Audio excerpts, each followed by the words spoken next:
Some of them seem so extreme, we end up rejecting it all because... Obviously, he hasn't, again, not a single defendant has been identified as participating in anything that he's talking about. What the pro-choice groups were after was a temporary restraining order to keep anti-abortionists from blocking access to Dade County abortion clinics. And eventually, that's exactly what they got.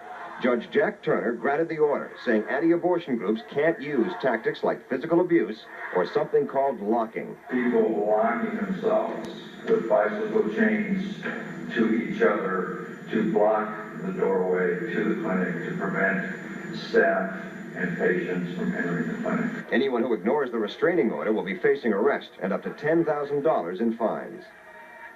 A similar order is already in effect in Palm Beach and Broward counties, but it's the first time this issue has gone to court in Dade. Sharon Coe pleaded here.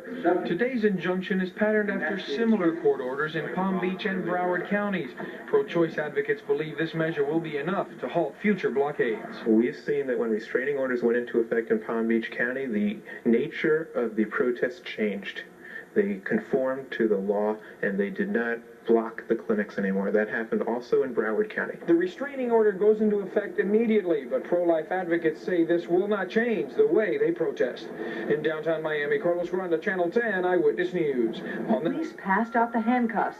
Many under arrest walked to the police bus. Others, passively resisting, were dragged or carried.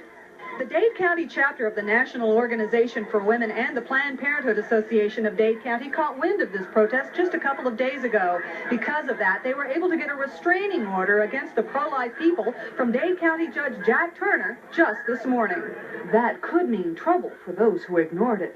If they are in violation of this injunction, in addition to the criminal penalties they will face, they will also face civil charges payable to the plaintiffs.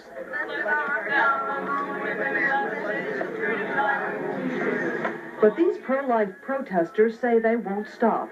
Reverend Ed Martin just finished a 90-day jail sentence. And you don't tire to going to jail when you know that somebody's dying inside of a building.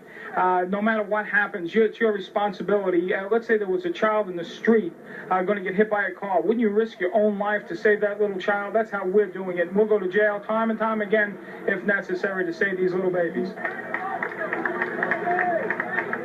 In the end, the protesters were taken away and the clinic reopened. Today, the battle was won by the pro-choice camp, but pro-life says its war over the moral and legal question of abortion is far from over. Lisa Colombo, Channel 7 News. And many of the protesters arrested today are in town for an anti-abortion conference here in Miami.